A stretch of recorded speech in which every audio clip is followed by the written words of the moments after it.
Hello everyone, welcome to my channel. I hope everyone is having a wonderful day. Before standing the video, please go ahead and hit the subscribe button and give this video like up. Hope Valley woke up under a soft amber sky, the kind that always seemed to promise change. The church bell rang slowly that morning, echoing through the wooden streets and bouncing off the white fences that guarded the hearts of its people. But this wasn't an ordinary day.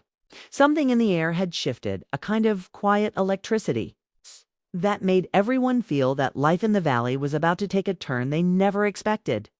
Elizabeth Thornton stood on her porch watching little Jack chase a butterfly down the path that led to the schoolhouse.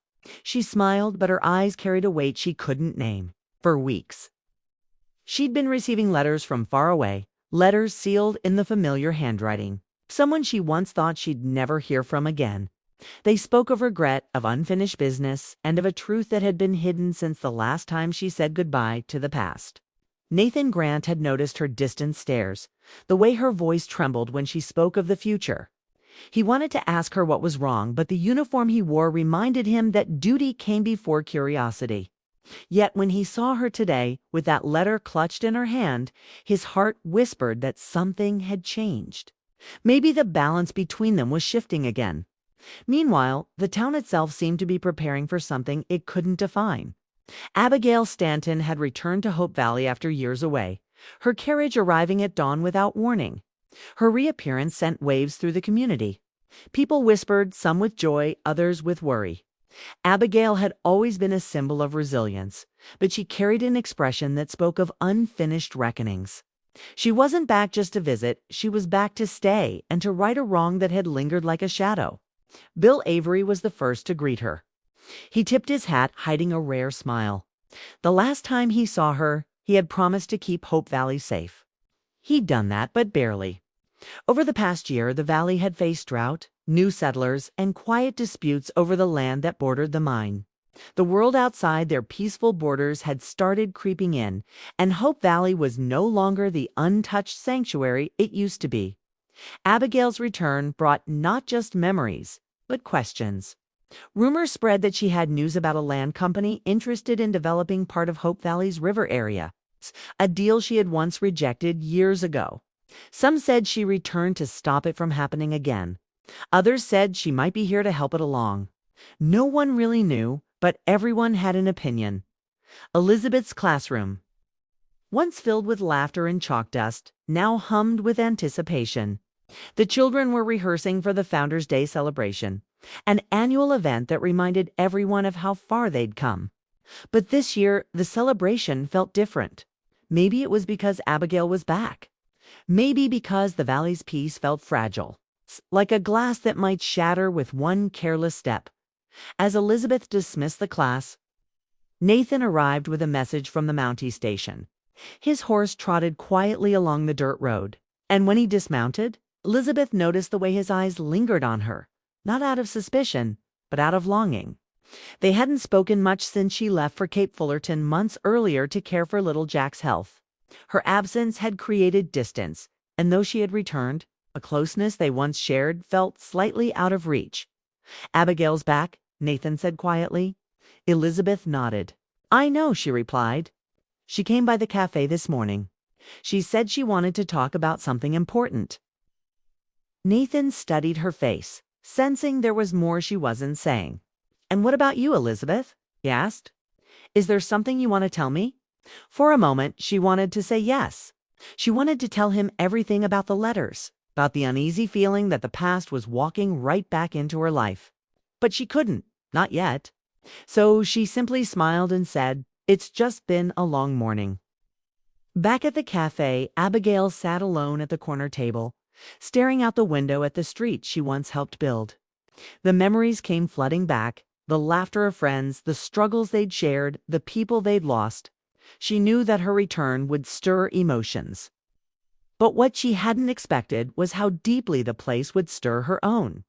Henry Gowan entered quietly, his hat in his hands. Their eyes met, and the air between them filled with the weight of 1,000 unsaid words. Once enemies, later uneasy allies, now two souls haunted by similar regrets. "I never thought I'd see you here again," Henry said. Abigail's lips trembled slightly as she replied, "Neither did I, but Hope Valley has a way of calling you back when you least expect it." Henry nodded. "The past has long arms." "Yes," she whispered, "and sometimes it doesn't let go until you face it." As the day faded into twilight, Hope Valley began to glow under lantern light. The streets were alive with chatter as the townsfolk prepared for the upcoming Founders' Day. Rosemary Coulter, ever the heart of energy, directed a group of young performers with her usual flair.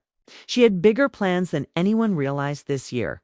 She wanted to stage something meaningful, something that reminded everyone of unity in changing times. Lee, her husband, built a new stage at the town square. He smiled watching her work, but even his eyes carried worry. He'd recently received a letter to one that hinted at changes in the lumber business, something that could alter Hope Valley's economy. Progress was coming, but not everyone was ready for it. In the saloon, Lucas Bouchard sat alone by the piano. He'd returned quietly weeks ago, staying out of the public eye. He told no one why he came back, but his heart had only one reason: Elizabeth. He had heard about her time in Cape Fullerton, and about Nathan's growing closeness to her. He tried to convince himself that he'd moved on, but Hope Valley had a strange way of making old emotions resurface. When Lucas finally stepped out of the saloon and looked toward Elizabeth's house, he froze. There she was, framed by candlelight in her window, reading a letter. His chest tightened. He recognized the handwriting on the envelope. It was his Dot. Yes, the letters she'd been receiving, they were from him. Letters he'd sent months ago, explaining what he could never say face to face. How he regretted walking away. How he still believed she deserved more than confusion. But he never knew she'd kept them. The next morning, everything in Hope Valley seemed to move faster. Abigail called a town meeting. People gathered in the hall, buzzing with curiosity. "Something's happening," whispered Florence to Molly. "Something big." When Abigail stepped forward, silence swept the room. She looked around at familiar faces and said, "I've come home to protect what we built. But I also need to tell you that Hope Valley is in danger again.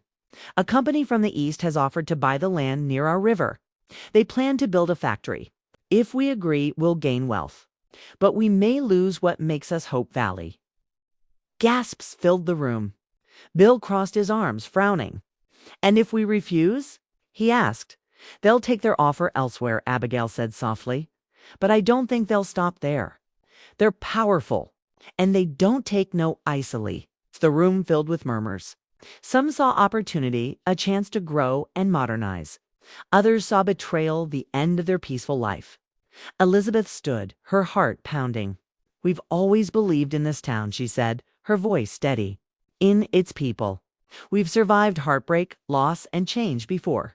We can survive this too, but only if we stand together." Nathan watched her speak, admiration shining in his eyes.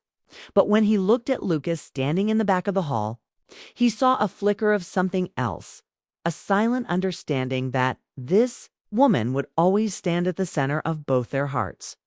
Over the following weeks, the debate tore through the town like a windstorm. Old friendships were tested. Rosemary wrote an editorial in the Valley Voice defending tradition. Henry offered a plan to create a cooperative that would allow them to control the land themselves. Abigail worked day and night to gather signatures and form alliances. And in the middle of it all, Elizabeth found herself once again torn between duty and desire. Nathan's steadiness offered comfort. Lucas's letters offered closure or maybe temptation. She tried to focus on teaching, but her students could sense her distraction. One day, little Jack asked, "Mom, why do grown-ups look sad when they talk about change?" Elizabeth knelt beside him and said, "Because change reminds us that nothing stays the same, even the things we love most." The Founders' Day celebration finally arrived, brighter and louder than ever. Lanterns lined the streets, music floated through the air, and children danced under strings of lights. It felt like the whole town was trying to remember what it meant to be together. Then, during the final performance, a play directed by Rosemary, something remarkable happened. The story she wrote wasn't just about Hope Valley's founding. It was about forgiveness. about coming home, about the courage to face what we fear losing. As the curtain fell, the crowd stood in silence for a heartbeat, then erupted into applause. After the show, Elizabeth stood with Abigail, watching the stars above the valley. "You were right to come back," Elizabeth said quietly. Abigail smiled. "Sometimes you have to leave to understand what home really means." Nearby, Nathan watched them, hands in his pockets, eyes soft.